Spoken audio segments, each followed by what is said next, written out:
And I remember my first job coming out of grad school, I ended up doing working for a retail store, a retail company was doing their bookkeeping, their accounting of some sort. And I was so disappointed in myself. I was like, why did I spend 4 years? Why did I go to school and come out with that degree? And in my research here that I was doing, so many grads come out of school and they don't get the job what in the area of study that they did. And moreover too, sometimes they have to take a job that they don't like, or because they have student loans to pay back for, and all this kinds of stuff. It was saying 51% of grads are underemployed. Even though you're employed, you're underemployed and you're underpaid. So how can grads get over that hump?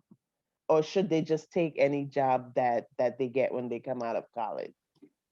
Right. Like I relate so much to you.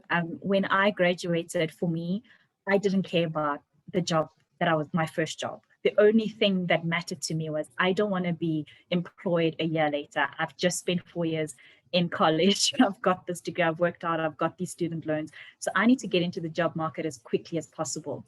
The only thing that I was mindful of was the industry that I was entering into. So I focused my job search on a particular industry, the financial sector, because that's where I felt like I was going to get a better career journey for the kind of things that I wanted to do.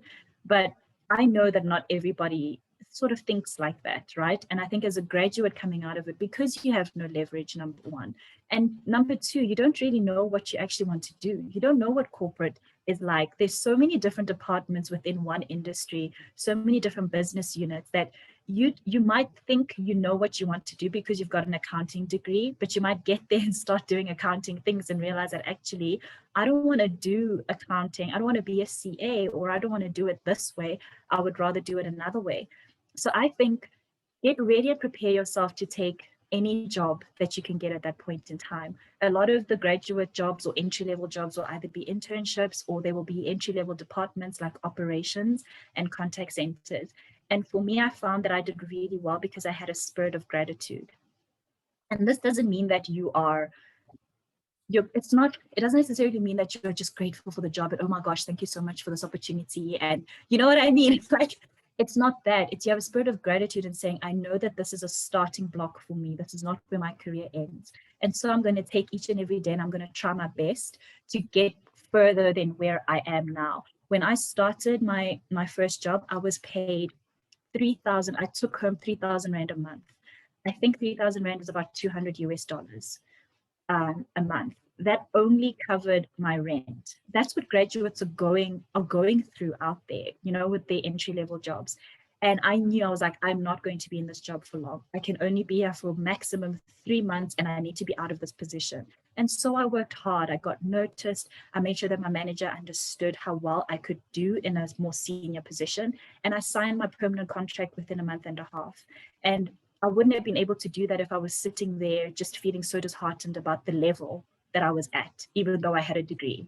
I have seen my counterparts come out of university, they continued their studies. So maybe they did their honors. I didn't do my honors straight away. And they entered into a contact center. And because we went to the same school, I remember the training manager came to me and said, Quincy, please can you come and speak to these young girls? I see that they are from your alma mater.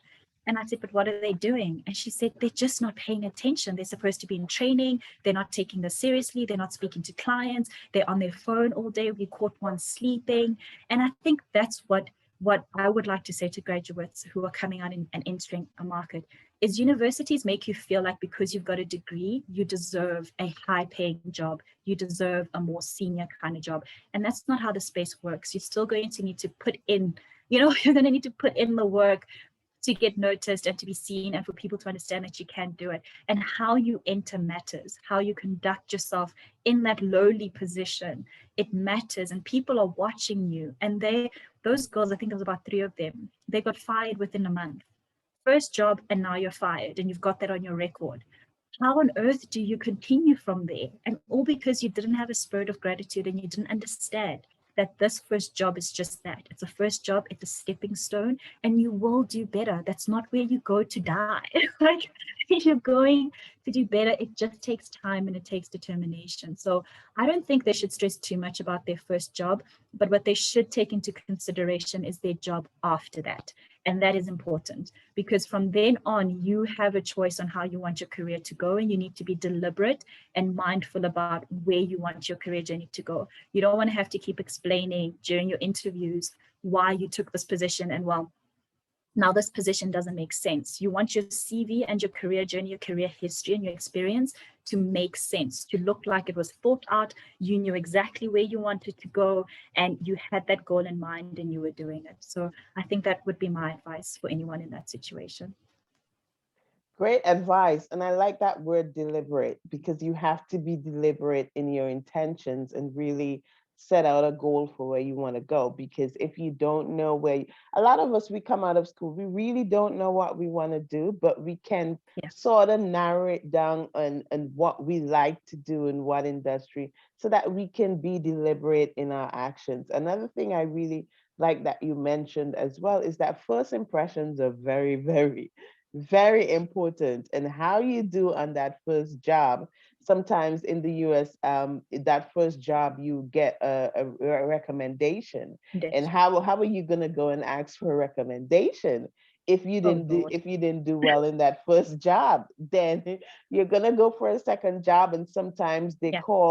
they call the prior employer to find out how you did, and Yeah. stuff like that. And you want to get a good review, so that when you're going into that other position, Yeah. that you continue on that great path.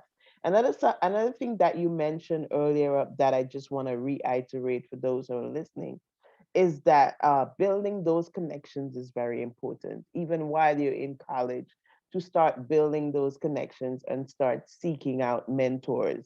Because when you build those connections and seek out those mentors are going to tell you, this is how you behave on an internship. This is how you behave when you get your first job. This is what you need to do. These are the certain things you need to do. Because all those little things, your college or university might not tell it to you. But if you have a mentor, if you build connections within those different companies that you're interested in, then you get a little inside a tip or insight Yes, exactly. on what you need to do, so that it can set you up for success. So that brings me into my next question, because I was reading something here, and in the US, I think a lot of employers are looking for grads or students to come out of college with all of this experience. They expect them to already be experienced. And I'm like, that is so unfair. They're coming out of 4 years of academics, of studying. How do you expect them to have all of these experiences? Well, and I know you mentioned something about you worked while you were Yeah. in school and stuff. I know I worked when I was in college. I worked in the library, I worked in the learning Yes. center, I was a resident assistant, and all of that stuff. And when I was in grad school, I make it a conscious effort to join Yeah. professional organizations. That way you can gain some experience as well. So should employers be putting more, should they be demanding so much experience, or should they be putting more money into programs in on-the-job training? Because I know in the US, for some companies, they have something that is called rotational program, Yeah. and you would enter a rotational program for 3 or 6 months and Yes. get that training, and then you get into that permanent position. So That's, yeah. should more companies be adopting that kind of a strategy? Well, first let's actually talk about that, right? Don't we love those? Don't we love rotational internship programs? Because they allow a graduate, right, to really experience as many business units as possible, so that they can also figure out as quickly as possible where they fit in. And I think that's what internship programs should be. That's what an entry level job should be about. It's about really trying to fit. I mean, you're spending a lot of money on this talent, right? You went in as a company, you got top talent, and you want them to do well in your organization. You want them to add value in your organization. So give them an opportunity to find their fit and to find where they belong. So I love internship programs that do that. Anytime I see a rotational internship program, I'm like, yay. But let's talk about the exhausting part of that question, right? It's that catch 22, the chicken or the egg. Like, what comes first, experience or the job or experience, the training or the job? Like, it's really exhausting. And I think coming as well from a corporate environment and a corporate space, and then also coaching young people in this situation. That's why I said, we've mentioned this already, is create your own experience. And I think that is so important, so that you have talking points in that interview. You can say, I know I don't have formal working experience. That shouldn't be an expectation anyway. I always tell my clients, please run away from any job specs, from any roles that say to you that this is a graduate program or this is an entry-level program and it's requiring a year or two of experience. Where are you supposed to get that formal experience from? That, for me, tells me that they're going to exploit you. They're going to overwork you, and they're most likely going to underpay you. Because if they don't understand themselves what an entry-level position job is and what it requires legally, then you don't want to work, then you don't want to take up that job. So it's also about knowing what's right morally and what's not, right? And how to pick up sort of critical things within a job spec that should give you a red flag that says, okay, maybe this isn't where I want to be, no matter how attractive it might look, no matter how great the company's reputation is. You want to do what's best for you. So in terms of that, in terms of whether or not corporates should be spending money, I think so. And I think the sad thing is they are doing that. They are spending money on the training, but again, it goes back to what training are they providing, right? If you're entering into an internship program, like you mentioned, you went through an internship program from a bursary. I don't know if it was from a bursary or not, but in our country as well, they do that. If you get a scholarship or a bursary from an organization, then you will most likely be entered into the internship program. And so they're basically watching you from your university days, and they will integrate you into their formal system later. But what they're not doing is taking a look at what is required to get you ready before any of that training starts, before any of that formal onboarding starts, right? I was speaking to an NGO organization, and they were looking for critical skills training. And I mentioned the importance, I won't mention the name of the NGO, but I mentioned the importance of CV writing, interview preparation, personal branding, those kind of things. And they said, no, but that's not important. I said, yes, it is, because you cannot possibly find your pool of people if you are not impressed by their CVs, right? That is the first thing you look at when you are trying to get talent into your organization. You're looking at a CV, you're looking at a 2-page piece of paper. And if that graduate, no matter how many A's they have, doesn't know how to compile that CV and doesn't know how to show you the best of themselves, how on earth are you going to make that kind of decision? So it frustrates me quite a bit that we're still needing to have this conversation. But I think it's important to still have it. You just it feels like we're drumming on the same thing and we're harping on the same thing, and we know that it shouldn't be that way, but it is that way. And unfortunately, our graduates cannot control that. That is a change that is going to have to happen from a corporate place. The best that they can do is just trying to prepare themselves and position themselves in such a way that they will be noticed and seen. You're muted. Sorry, I'm talking in a meeting. Yes, those are some great tips. It's so important. Personal branding is so important, and having that CV and having those interview skills. I remember going to conferences because the organizations that I was in, they would host conferences and they would have these career fairs. And I would hear employers saying, oh my God, these students, they don't know how to sell themselves. They don't know how to speak and all of this stuff. And that can separate you from whether you get an offer or not. So it is, those things are definitely so important. Before we close up, when I was researching, I was looking at examples, and it was so funny that I came across these examples, and it says expectation, stacking the paper. Because when you get out of grad school and you're like, oh my God, I'm going to get this big job and I'm going to make 6 figures and you bring the money. And then you come back to reality when you really get in there and you be like, don't don't get cable just yet, because you're not going to be making that much money to be shelling out and stacking the paper. So I thought that was so funny. And another one that I came across was, it's that internships are really good. That's the expectation. That's what Yeah. everyone tells us. Get an internship, get an internship. And then you come to the reality and it says totally, but there are all these different things and all these different factors that happen. And then there's also that possibility that you might go through and do the internship and then don't get Yeah. an offer for the job. So expectation versus reality Reality. Oh it's my gosh, it's devastating. It's actually devastating. When I think of when I was in varsity, I graduated from a top 3 university in my country, and that university at the time was ranked quite high in Africa and compared to the world. So it was a good school, and so we were groomed to think that if you just graduate with this school's degree, like all the organizations are going to be there knocking on your door waiting for you. Right? And that was the expectation, and that's why it was so devastating when you finally graduated and there's nobody knocking. You're sending your CVs out everywhere and you're thinking, well, this is going to matter.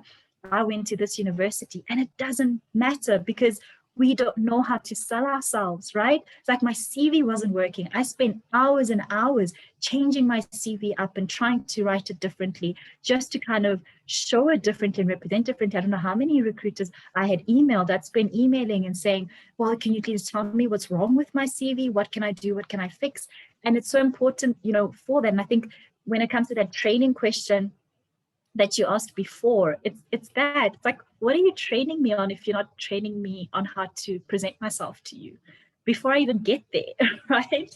And it's still like that catch-22. But oh no, the expectation was absolutely devastating. When I got my first paycheck, it really did make me consider, why did I go to school? Like, what is this? And nobody tells you, and nobody sort of walks you through that, right? There's no mental assessment. There is no, listen, maybe you need to speak to somebody and make sure that you're mentally healthy and aware. I got into a state of depression because I thought it was taking me long anyway, but it wasn't. I had some friends who were 2 years without employment. I had only been 3 months after graduating before I found my job. But even in those 3 months, I was feeling like I wasn't doing enough. I didn't do enough. Maybe I should have done something differently. And that took a toll on me too. So yeah, no, the expectation, when my husband and we finally got into like our permanent positions about a year later, and we were comfortable.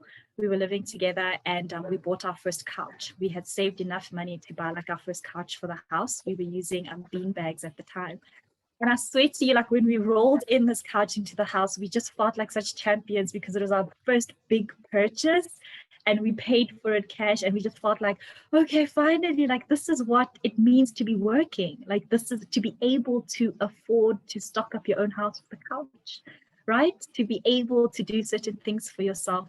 And I think, yeah, we need to be a lot more honest, because no, your salary, it's going to take you at least about a year or two to really start earning the kind of money you're expecting to be earning. And I think the universities really did do a disjustice for us, making us feel like we were cream of the crop, like cherries on the cake. And the corporate environment is like, that's not how it works. Yeah, yeah, you're so right. You're so right. So before we end, what are some final tips do you want to give to our recent grads out there, our young professionals? Because we really want them to win. So if you can give them three final tips of things that they need to do. I know three is narrowing it, is a little small, but we've said a lot of things in this conversation, and I know it's Yeah. a valuable convo, and they're gonna get a lot. So if you were to narrow it down to three things, what are the three most important things that you think our recent grads need to do to make sure that they're prepared for corporate, and they not stick up in the expectation, but they know the Yeah. reality of what's going to happen? Okay. So I think, because I'm not trying to give the same kind of advice that I've already spoken about, that's why I'm not making notes. I think I think the first one is like your networking skills. And I'll speak to like LinkedIn in particular. I'm a career coach on LinkedIn. So naturally, anybody who thinks that they need a career coach or that they find my content valuable will message me. But some people kind of get it wrong in thinking that I have a magic hat with jobs already available and that I'm just like kind of handing out jobs like you get a job and you get a job and you get a job. And then I have to explain that that's not what I do, right? I prepare you to get a job. I'm not a recruiter. I'm not a headhunter. I prepare you, and obviously I've got my own network. So if I'm really impressed, I will, distribute your CV to people and I'll direct them to you. But that's not a part of my function. So I think networking would be my first tip, and like how you talk to people. I have had guys who come to my inbox needing information from me, and if I'm not necessarily able to give it in as much detail as they want, because otherwise you're stepping into where my services start, and I do need to charge you for my services, I do need to charge you for my time, then they become extremely rude, right?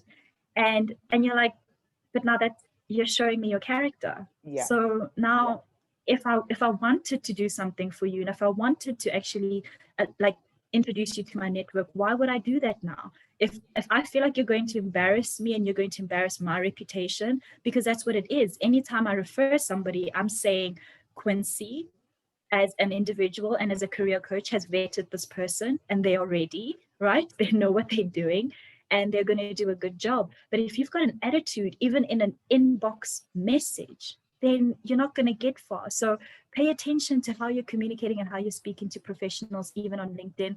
I know that we might be in desperate times right now, but understand that that is a professional environment and everybody's watching you, everybody's watching your character.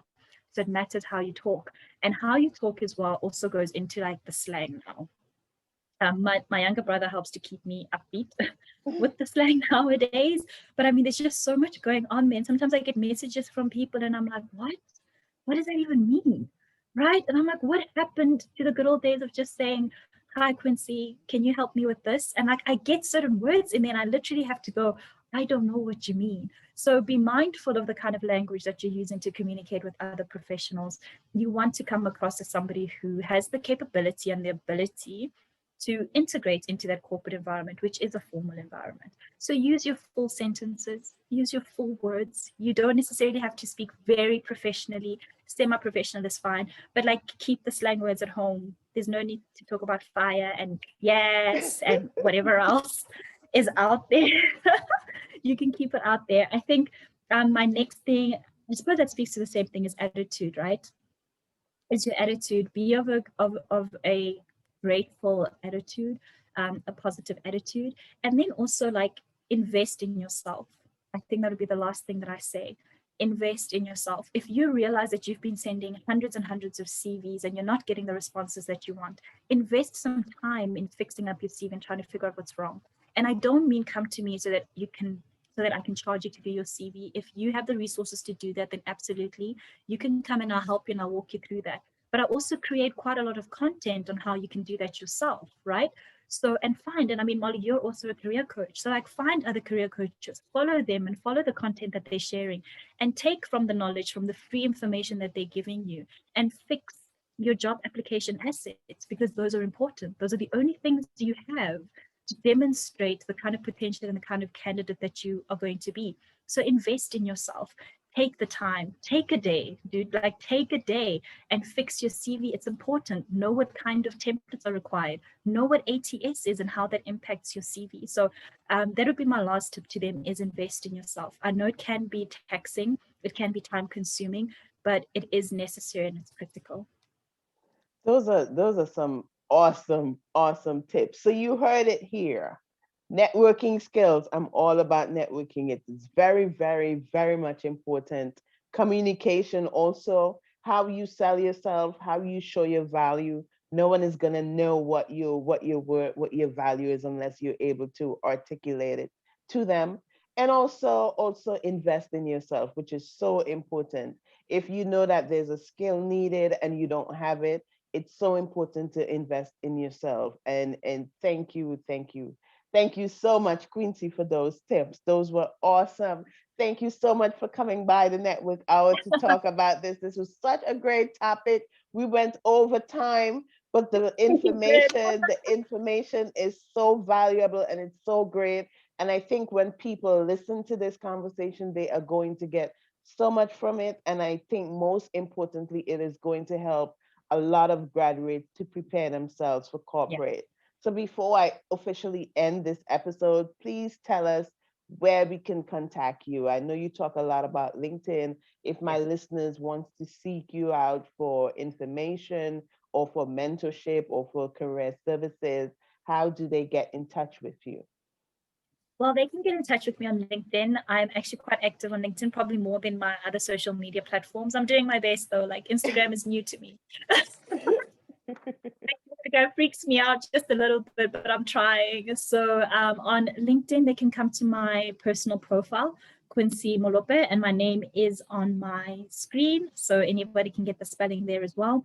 And then they can follow our Instagram at Hello Coach K. I've also got a Facebook page if they prefer Facebook, also at Hello Coach K. And then we've got a YouTube channel that I just started as well. And that's where I upload my career ready sessions. Every week, there's a different topic that we're talking about. And they're like short sound bites, no longer than 5 minutes each episode, where we tackle and unpack a certain topic. Next week, I've just completed the ones next week. And next week, I'll be talking about how you can stay on radar and develop and maintain relationships even after you've been rejected.